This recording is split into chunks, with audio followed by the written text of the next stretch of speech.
we're up to speed. Sam, anytime you're ready, sir. Sir, why did the FBI establish the Infragard program, and what was the organization's initial goal? Well, it was established back in 1996 in our Cleveland office.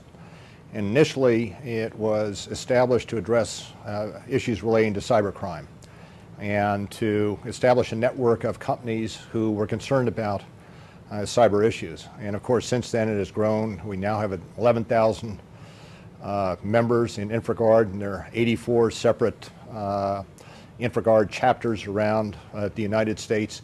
And it has expanded beyond just the cyber issues as well, agriculture, chemical industry.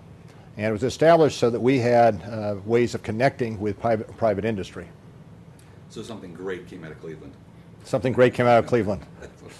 Now, how does it's not the first great thing that came out of right. Cleveland, I might add. What a long list, what a long list. Now, how does the Bureau feel about the role Infragard has played to date in protecting the nation's critical infrastructure? Yeah, there are a number of examples one could give where Infragard has, a member has alerted us to a crime that's taken place. It may be a cyber crime, maybe another crime.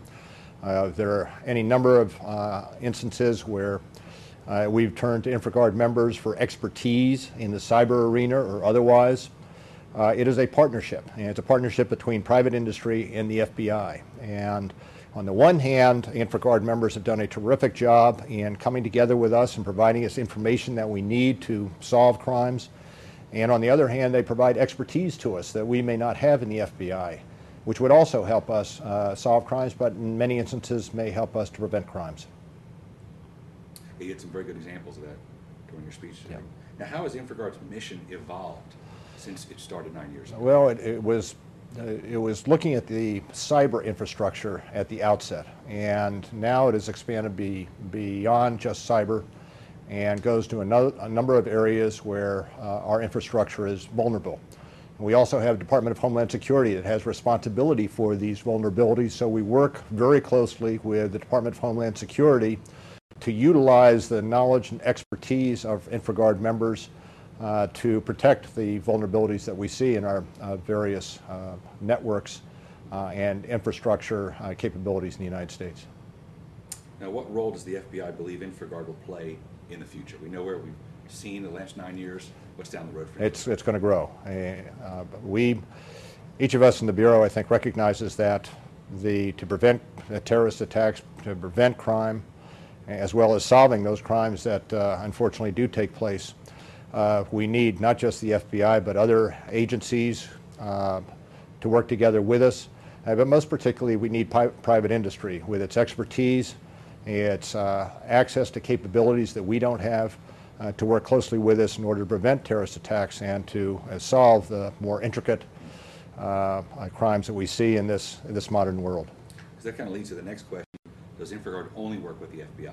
There's a strong FBI presence here today. Obviously, you and many members. Well, we established Infragard, but Infragard works with Department of Homeland Security, Secret Service, a number of the other agencies who are also responsible for various aspects of protecting the infrastructure, whether it be cyber, agriculture, or chemical, or energy, and the like. And so, while we've established it and maintained Infragard, Infragard is a capability that is available and is to be used, will be used by all of those agencies who are responsible for protecting the United States infrastructure.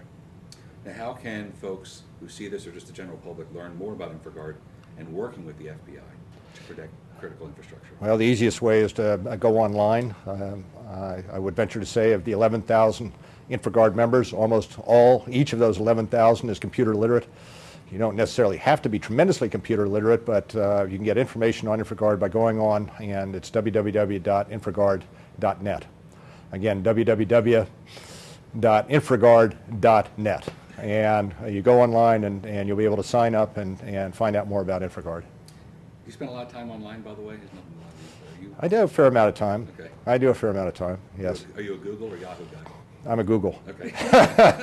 Don't quote me on that, because I don't want to. Now, how does the FBI plan to make use of the Infragard program among the different divisions within the Bureau? Our cyber division is responsible for maintaining the chapters, the organization, liaisoning with the organization hierarchy. And so they're responsible for the program overall. But to the extent that the program is beneficial, whether it be in our criminal arena or counterterrorism, for instance, the information cuts across our various divisions, cuts across our various responsibilities. So while our cyber division was responsible originally for establishing it, it's grown so far beyond that that the Bureau as a whole is knowledgeable and maintains the contacts with Infragard members. Anything else you'd like to add? No, it's a great program. I encourage people to sign up and participate. Not only are you doing something for your country, but you're learning a great deal about other members as well as the FBI. It's an opportunity to learn a lot about what we do and how we work. So I encourage people to go online and sign up. You got it. Excellent job. Thank you. Thank you very much. Oh, thank you.